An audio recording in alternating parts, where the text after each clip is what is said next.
Everyone, कैसे हो आप सब। होप करती हूँ गाइस कि आप सब ठीक होंगे। आज आपको नवरात्रे का तीसरा दिन है, उसकी हार्दिक शुभकामना आप सभी को नवरात्रे की। और आप लोग व्रत कर रहे हो या नहीं कर रहे हो। तो आज हम बात करने वाले हैं बाज फैमिली के ऊपर।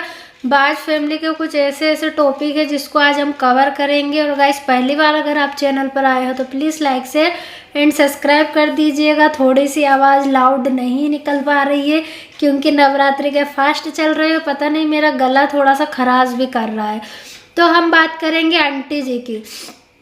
आंटी जी माता रानी की पूजन करती है, व्रत करती है, सब श्रद्धा से आंटी सब कुछ करती है। लेकिन आंटी जी माता रानी से हर साल यही शिकायत करती है कि उनकी बहू की गोद क्यों नहीं भर रही है। मतलब माता रानी से बहुत उम्मीद लगाती है आंटी जी कि अगले साल जब माता रानी आएगी तब तक मेरी बहू की गोद हरी हो जाएगी। लेकिन हर साल आंटी जी को निराश होना पड़ता है।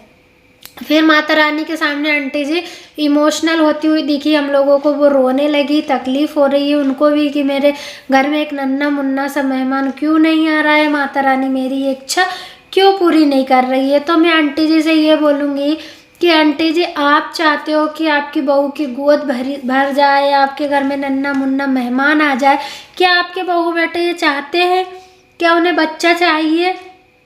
आप पहले अपने बहू बेटों से पूछिए कि आपको बच्चे चाहिए या ना चाहिए। आप भगवान के आगे जाते हो, मिन्नतें करते हो, पूजन पाठ करते हो। आंटी जी ने पितृपक्ष की पूजन रखी थी। शायद उन्होंने किसी ने बोला था कि जो पितृदोष होता है ना, वो सबसे बड़ा दोष होता है। जिसके घर में पितरों का दोष होता है उस घर में इंसान कभी भी खुश नहीं रह सकता। पैसे संपत्ति चाहे कितनी भी आ जाए लेकिन वो इंसान खुश नहीं रह सकता। तो किसी ने आंटी जी से बोला था कि बोला होगा, खैर अपन पंडित से या किसी से कुछ भी पूछते हैं तो वो फिर यही बताते हैं कि आप लोगों के परिवार पे पितरों का दोष है। आंटी जी ने पितरों की पूजन पाठ करी और जिस बहू की गोदहारी होने के लिए मन्नत मांगी और वो ही बहू पितृपक्ष की पूजा में नहीं शामिल हुई। क्यों नहीं हुई भाई?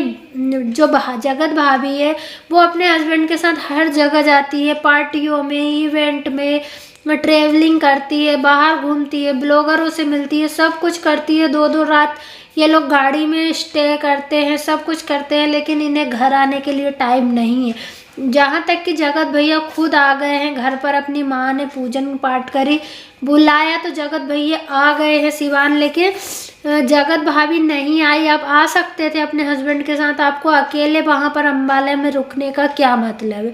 ऐसा क्या होने वाला है जब वहाँ पर आप इतनी तैयारी कर रहे हो, सब कुछ कर रहे हो। ऐसा नहीं बोलूँगा कि चलो नवरात्रे चल रहे हैं आप वहाँ पर उस घर पे माता रानी की पूजन पाठ करते हो, लेकिन जहाँ पर परिवार रहते हैं घर वही होता है।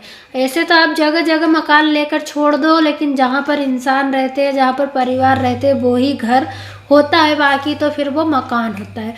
तो आप आ सकते थे यहाँ पर, अच्छे से पूजन पाठ करके चले जाते। ऐसा नहीं है कि आप यहाँ पर रुकते, जा सकते थे नवरात्रे से पहले।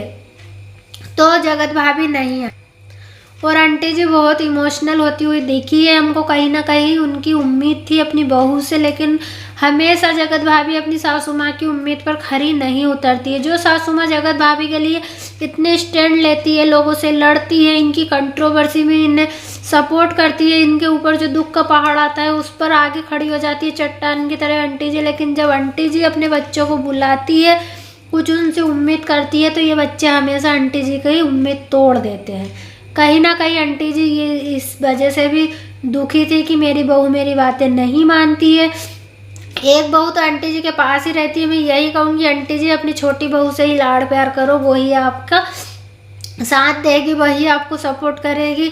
जगत भाभी ने कभी आपके हिसाब से ज़िंदगी नहीं जी है। उसे हमेशा से अलग रहकर ज़िंदगी जीना था और वहाँ पर अकेली है, लेकिन घर पर आना उन्हें ज़रूरी नहीं लगा। और गाइस, एक बात और है, जगत भाभी इतनी हो गई है, अभी आप बच्चे नहीं हो। जिसके घर में छोटे छोटे बच्चे 10 साल की कन्या होती है ना घर में, पूजन पाठ मेरे घर में मेरी बेटीच करती है, पूजन पाठ करती है, उसे भी इतना समझ आता है कि भगवान को कैसे निलाया जाता है, कैसे भगवान की मूर्ति को पोंछा जाता है।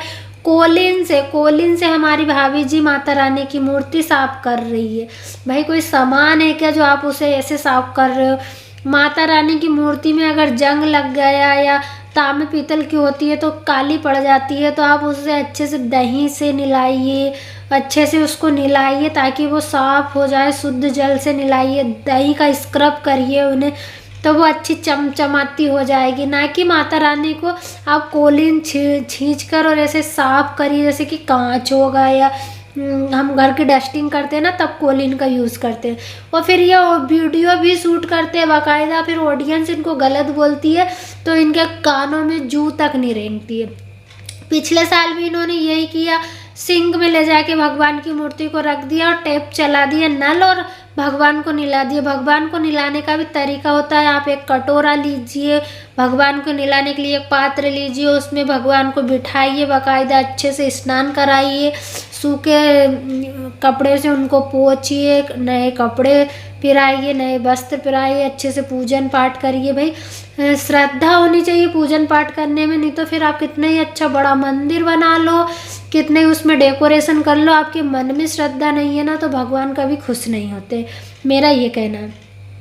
जगत भाभी अभी भी ऐसी मासूम बन के रहती है, इतनी बच्ची जैसी हरकत करती है कि भाई इन्हें कुछ आता ही नहीं है करना। अगर ये चीज़ दूसरे यूट्यूबर कर देते ना तो अब लोग सोशल मीडिया पर बवाल मच जाता, हमारी एक धरती माता है वो खुद बवाल मचा देती, लेकिन जगत भाभी उनकी फेवरेट है तो इतने स्मूथली इस मैटर को जाने दिया कि थोड़ा सा समझा दिया। अगर और कोई करता ना तो ये तिल का ताड़ और राई का पहाड़ बना देती। तो यही कहूँगी कि भाई आप बड़े हो गए हो, आप पूजन पाठ अच्छे तरीके से करिए, नहीं आती है तो मत दिखावा करिए, मेरा ये मतलब है। तो चलिए गाइस, मेरी तो यही राय है कि जगत भाभी अपनी सासू की बिल्कुल नहीं सुनती है। सासू माँ है जो मेरी बहू करती रहती है, और जो छोटी बहू साथ में रहती है उसकी कदर नहीं करती है आंटी जी, और जो बड़ी बहू इनसे दूर रहती है इनकी एक भी नहीं सुनती है, और ये उनकी बहुत हाँ जी करती है। तो आप लोगों को क्या लगता है गाइस, अपनी राय कमेंट बॉक्स में ज़रूर दीजिएगा। और आंटी जी से भी यही कहूँगी कि जब तक दोनों हस्बैंड वाइफ को बच्चा नहीं चाहिए, आंटी जी आप कितनी भी पूजा पाठ कर लो, जब ये लोग चाहेंगे तभी बच्चा होगा। और अगर इन लोगों की बच्चा नहीं चाहिए तो फिर बच्चा कैसे होगा, आप ये बताइए। चलिए गाइस, इसी के साथ इस वीडियो को मैं एंड करती हूँ। वीडियो पसंद आया तो लाइक शेयर सब्सक्राइब कर दीजिएगा। मिलेंगे नेक्स्ट वीडियो में, तब तक के लिए बाय बाय एवरीवन।